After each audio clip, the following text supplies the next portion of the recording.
Class 10, this is video number 1 of chapter 1 civics. Chapter name is power sharing. इस chapter में हम पढ़ेंगे कि किस तरह से जो पावर होती है वो शेयर की जाती है, यानी कि डेमोक्रेसी से रिलेटेड इसमें हम चैप्टर के बारे में पढ़ेंगे. यहाँ ओवरव्यू लिखा है, इसको हम एक बार पढ़ लेते हैं. So we resume the tour of democracy that we started last year. यानी कि क्लास 9th में आपने डेमोक्रेसी के बारे में पढ़ा था. काफ़ी चैप्टर्स थे उसमें डेमोक्रेसी से रिलेटेड सिविक्स में. उसी चीज़ को हम आगे कंटिन्यू करेंगे. We noted last year that in the democracy all power does not rest with any one of organ of the government. हमने देखा था डेमोक्रेसी के अंदर क्या होता है, जो पावर होती है वो किसी एक पर्टिकुलर ऑर्गन के पास नहीं रहती. यानी कि जो गवर्नमेंट के अंदर डिफरेंट ऑर्गन्स होंगे, डिफरेंट लेवल्स होंगे, जो पावर होगी वो उन सभी में डिवाइड हो जाएगी. An intelligent sharing of power among legislative, executive, judiciary is very important to design of a democracy. तो यहाँ पे हमने देखा कि जो पावर होती है वो किन चीज़ों में डिवाइडेड होती है, 3 लेवल में है. जैसे यहाँ पे लेजिस्लेटिव, एग्जीक्यूटिव और जुडिशरी में, जो कि बहुत ही ज़्यादा इंपॉर्टेंट होता है किसी भी डेमोक्रेसी के लिए. In this the next 2 chapters we carry this idea of power sharing forward.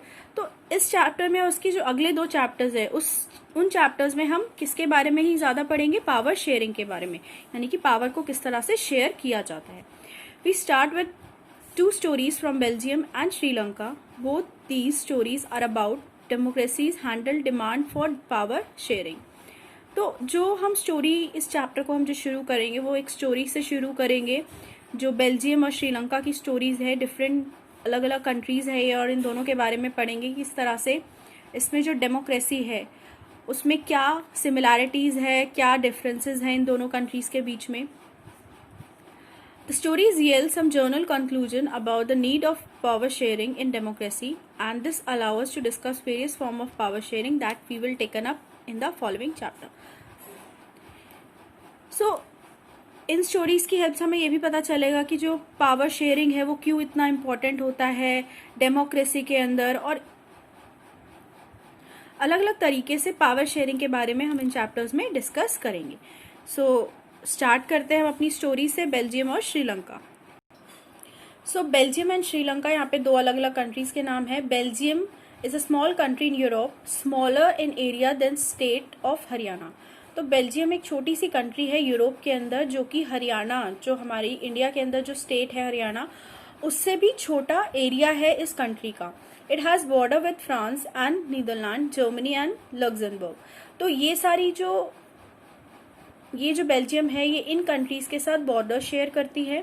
It has a population of little over 1.5 crore the population of Haryana. यानी कि इसकी जो पॉपुलेशन है वो कितनी है, बिल्कुल ही आधी है हरियाणा की पॉपुलेशन से. The ethnic composition of small country is very complex.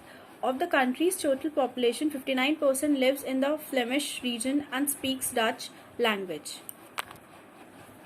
यहाँ एथनिक का मतलब होता है a social division based on shared culture.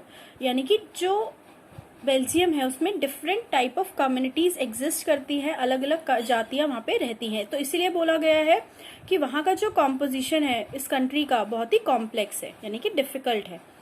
यहाँ पे पॉपुलेशन जो है, जो 59% जो पॉपुलेशन है फ्लेमिश रीजन में रहती है, और वो कौन सी लैंग्वेज बोलती है, डच बोलती है. Another 40% people live in Wallonia region and speaks French.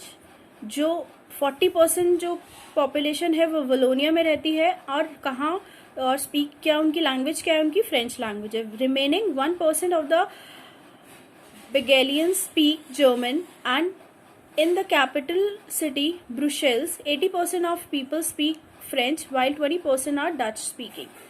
और अगर हम कैपिटल की बात करें, यानी कि ब्रसेल्स क्या है, जो आपकी ये बेल्जियम की कैपिटल है, तो वहाँ अगर हम बात करें, उस एरिया की बात करें, उस सिटी की बात करें, वहाँ पे जो 80% लोग हैं वो फ्रेंच बोलते हैं और 20% क्या बोलते हैं, डच. ये दोनों लैंग्वेज वहाँ पे बोली जाती है. और हमने देखा कि अगर हम टोटल पॉपुलेशन की बात करें तो उसमें से 59% डच बोलते हैं और 40% फ्रेंच बोलते हैं. लेकिन यहाँ पे जो फ्रेंच है वो, उनका जो पॉपुलेशन है वो 80% है. ब्रुसेल जो कैपिटल है बेल्जियम की, वहाँ पे. The minority French speaking community was relatively rich and powerful. तो यहाँ पे जो माइनॉरिटी की हम बात कर रहे हैं, फ्रेंच स्पीकिंग पीपल की, यानी जो फ्रेंच कम्युनिटी से बिलोंग करते हैं, वो बहुत ही ज़्यादा रिच है और पावरफुल है। This was resented by the Dutch speaking community who got the benefit of economic development. So यहाँ पे जिस तरह से हमने देखा कि माइनॉरिटी जो थी फ्रेंच स्पीकिंग लोगों की कम्युनिटी की, वो बहुत ही ज़्यादा अमीर थी और पावरफुल थी, तो इस चीज़ को लेके जो डच स्पीकिंग लोग थी, जो कम्युनिटी थी, जो डच कम्युनिटी, वो बहुत ज़्यादा जेलस फील करती थी, क्योंकि हमने यहाँ पे देखा है उनको जो भी बेनिफिट्स मिले, चाहे इकोनॉमिक डेवलपमेंट की बात करें या फिर हम एजुकेशन की बात करें, ये सब जो डच स्पीकिंग लोग थे उन लोगों को बहुत ही ज़्यादा बाद में मिली थी in comparison to French speaking people. So this led to tension between the Dutch speaking and French speaking communities during the 1950s and 1960s। तो इन सब चीज़ों को लेके बहुत ज़्यादा प्रॉब्लम क्रिएट होने लगी, बहुत ज़्यादा टेंशन क्रिएट होने लगी इन दोनों ही कम्युनिटीज़ के बीच में। The tension between the two communities was more acute in Brussels. The Brussels presented in a special problem. The Dutch-speaking people constituted a majority in the country but a minority in the capital. तो यहाँ पे बोला गया है ये जो problem थी दोनों कम्युनिटीज के बीच में, वो कहाँ पे ज़्यादा थी? वो कैपिटल में ज़्यादा थी, यानी कि जो बेल्जियम की कैपिटल थी, सिटी थी, वहाँ पे ज़्यादा थी ब्रुसेल के अंदर, क्योंकि वहाँ पे हमने देखा जो डच स्पीकिंग पीपल है उनकी जो परसेंटेज है वो 20 ही है, और फ्रेंच स्पीकिंग परसेंट कितनी है? 80% है, ये ब्रुसेल में थी।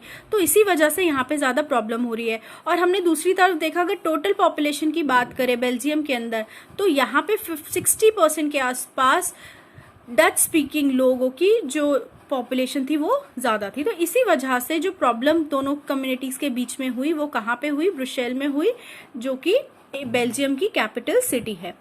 सो let us compare this to the situation in another country. Sri Lanka is an idle nation just a few kilometers off the south coast of Tamil Nadu. It has about 2 crore people, about the same as in Haryana. सो हम इस situation को किससे compare कर रहे हैं? Belgium की situation को हम श्रीलंका से कंपेयर कर रहे हैं। तो यहाँ पे बताया गया है कि श्रीलंका की लोकेशन कहाँ पे है। आप तमिलनाडु से थोड़ा ही दूर अगर फ्यू किलोमीटर साउदर्न कोस्ट की तरफ जाएंगे तो वहाँ पे आपको जो पोजीशन है जो श्रीलंका की, वो साउथ वर्ड्स है। सो उसकी जो पॉपुलेशन है वो कितनी है? हरियाणा की जितनी पॉपुलेशन है उतनी ही पॉपुलेशन श्रीलंका की है। Sri Lanka has a diverse population. The major social groups are Sinhalas speakers 74%, the Tamil speakers 18%. Among Tamils, there are 2 subgroups. Tamil natives of the country are called Sri Lankan Tamils, 13%. So यहाँ पे जो social groups है, जैसे हमने देखा Belgium में different communities रहती है, अलग अलग, जो डच है, फ्रेंच स्पीकिंग लोग हैं, इस तरह से अलग अलग कम्युनिटीज़ रहती हैं। उसी तरह से श्रीलंका की अगर हम बात करें, ये भी डिफरेंट ग्रुप्स में डिवाइडेड है। जो सिहालाज है ये एक टाइप ऑफ कम्युनिटी है, कम्युनिटी का नाम है जो 74% है। तमिल स्पीकर्स है, यानी कि जो वहाँ पे तमिल बोलते हैं वो 18% है। एंड जो तमिल है, यानी कि जो तमिल स्पीकर्स है, सो यहाँ पे जो तमिल स्पीकर्स की हम बात कर रहे हैं वो 2 कैटेगरीज में, यानी कि 2 ग्रुप्स में डिवाइडेड है। एक तो फर्स्ट है आपका तमिल नेटिव्स, यानी कि जो श्रीलंका के ही रहने वाले, Tamil natives of the country, यानी कि जो श्रीलंका से ही बिलोंग करते हैं, जिनका जो बर्थ है वहीं पे हुआ है। और जो दूसरी टाइप ऑफ ग्रुप है वो, यानी कि उन लोगों के बारे में बात की गई है जो इंडिया से श्रीलंका गए और वहीं पे सेटल हो गए। सो यहाँ पे एक मैप भी गिवन है, इसको भी हम एक बार देख लेते हैं। ये आपका बेल्जियम का मैप है, इसमें डिफरेंट जो हमारी कम्युनिटीज़ है, जो ग्रुप्स है, उनके बारे में दिया हुआ है कि कौन सी कम्युनिटीज़ कितना एरिया कवर कर रही है। अगर हम ब्रुसेल की बात करें, जो कैपिटल है वो इस एरिया में रहती है, यानी कि ये आपकी बेल्जियम की कैपिटल सिटी हो गई। अगर हम फ्रेंच स्पीकिंग की बात करें, फ्रेंच स्पीकिंग हमने देखा था कि उनकी जो पॉपुलेशन है वो बहुत ज़्यादा है, 60% के आसपास है पूरे बेल्जियम के अंदर, तो वो इस एरिया में रहती है। एंड 40%, तो 40% जो है आपका फ्रेंच स्पीकिंग जो लोग हैं वो इस एरिया में रहते हैं। अगर हम डच स्पीकिंग की बात करें, यानी कि जो डच लैंग्वेज बोलते हैं वो इस एरिया में रहते हैं, तो इस तरह से। और जो जर्मन स्पीकिंग पर्सन है वो इतने एरिया को कवर करा हुआ है। तो ये सब डिफरेंट कम्युनिटीज है जो बेल्जियम के अंदर है, और अलग अलग एरिया जो है वो अलग अलग लैंग्वेज के अकॉर्डिंग इसमें डिस्ट्रीब्यूटेड है। सो यहाँ पे हमने बात की जो तमिल्स के बारे में बात की, जो आपकी 18% जिनकी कम्युनिटी जिनकी पॉपुलेशन है यहाँ पे, तो वो दो ग्रुप्स में डिवाइडेड थे। एक तो तमिल नेटिव्स, यानी कि जो श्रीलंका में ही जिनका जन्म हुआ है, बर्थ लिया है, तो उनको क्या बोलते हैं हम, श्रीलंकन तमिल्स बोलते हैं। और जो दूसरा ग्रुप है वो है जो इंडिया से तमिल श्रीलंका गए थे, उनको हम क्या बोलते हैं, इंडियन तमिल्स। तो यहाँ पे हम देखते हैं the rest whose forefather came from India as a plantation workers during the colonial period are called Indian Tamils. तो यहाँ पे उन लोगों की बात की गई है जो कॉलोनियल पीरियड के अंदर इंडिया से यहाँ पे काम करने के लिए बुलाए गए थे और वो यहीं पर सेटल हो गए, तो उनको क्या बोला गया है, Indian Tamils. As you can see from the map, Sri Lanka Tamils are concentrated in the north of east of the country. Most of the Sinhala speaking people are Buddhist. तो सिंहालास जो कम्युनिटी है वो उनकी जो रिलीजन है वो क्या है, बुद्धिस्ट है, वो बुद्धिज्म को फॉलो करते हैं। While most of the Tamils are Hindu और मुस्लिम। और जो बाकी आपके तमिल्स हैं, यानी कि जो हमने तमिल स्पीकर्स के बारे में देखा कि जो इनका 18% पॉपुलेशन है, वो उनका जो रिलीजन है वो क्या है, या तो वो हिंदू है या फिर वो मुस्लिम है। And there are about 7% of Christian who are both Tamil and सिंहालास।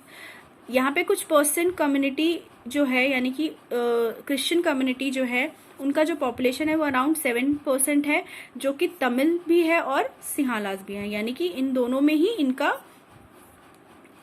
Community है, इनकी कम्युनिटी है।